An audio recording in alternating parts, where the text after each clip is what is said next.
আসসালামু আলাইকুম। সবাই কেমন আছেন? আমি ভালো নাই, মনটা একটু খারাপ। আপনারা জানেন যে আমার ষাঁড় গরুটা একটু অসুস্থ। আজকে কয়েকদিন যাবৎ অসুস্থ, খাওয়া-দাওয়া বন্ধ। পায়ের মধ্যে একটু ব্যথা আর সাথে জ্বর ব্যথা তো আছে। অ্যা জ্বরও আছে, ব্যথাও আছে। তো আমি এই জ্বর ব্যথার জন্য ম্যাগলোনিক্স আর প্যানারভেট দিছিলাম এর আগে। এটা তেমন একটা কাজ করে নাই। তো আজকে আবারও দেখলাম যে জ্বর প্রায় ৪.৫ ১০৪ এর মতো জ্বর আরকি। তো ১০৪ এর মতো জ্বর আজকে সকালে দেখলাম। তো এইটা দেখে আসলে কারোর মন ভালো থাকবে না। ২ দিন পরে কুরবানি। তো আমারও তেমন একটা মন ভালো নাই। সবাই আমার জন্য দোয়া করবেন। তো এখন আসলে যেহেতু ৩ দিন আমি আপনার জ্বর ব্যথার জন্য ইয়া দিছিলাম, ম্যাগলোনিক্স আর হচ্ছে প্যানারভেট দিছিলাম, ওগুলা তেমন একটা কাজ করে না। তো আজকে ৩ দিন পরে দেখলাম যে না, এটাকে অ্যান্টিবায়োটিক দিতে হবে। তো অ্যান্টিবায়োটিক আমি কি দিলাম?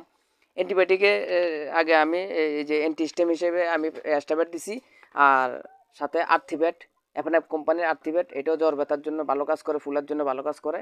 তো আর সাথে অ্যান্টিবায়োটিক দিলাম হলো মক্সিলিন ব্যাট। মক্সিলিন ব্যাট ১ গ্রাম দিছি, যেহেতু এটা ১২০ কেজি ওয়েট, এরকম ওয়েট হবে। তো আপনারা যখনই অ্যান্টিবায়োটিকগুলো করবেন তখন সর্বনিম্ন ৩ দিন করবেন। নিয়ম হচ্ছে ৭ দিন আরকি। তো আপনারা ৩ দিন, ৫ দিন, ৭ দিন যেকোনো একটা কোর্স করে নেবেন। তো আমি আজকে এটাকে ১ গ্রাম মক্সিলিন আর আর্টিবেট দেবো ১৫ এমএল, আর এস্টাবেট হচ্ছে ১০ এমএল। তা আপনার যদি জ্বর না থাকে, শুধু ব্যথা থাকে, সেক্ষেত্রে আপনারা জ্বর ব্যথা যদি থাকে, সেক্ষেত্রে আপনারা এগুলো ব্যবহার করবেন। তো আমি মক্সিলিন, আর্থিভেট আর হচ্ছে অ্যাস্টাবেট, মক্সিলিন হচ্ছে অ্যান্টিবায়োটিক ব্যবহার করতেছি, আর আর্থিভেট জ্বর ব্যথার জন্য, আর অ্যাস্টাবেট হচ্ছে অ্যান্টিহিস্টামিন। সবাই আমার জন্য দোয়া করবেন। আমার ভিডিওগুলো যদি আপনাদের ভালো লাগে, লাইক, শেয়ার, কমেন্ট করে আমাকে অনুপ্রেরণা দিবেন, আমার পাশে থাকবেন, যাতে আরও সুন্দর সুন্দর ভিডিও আপনাদের মাঝে উপস্থাপন করতে পারি।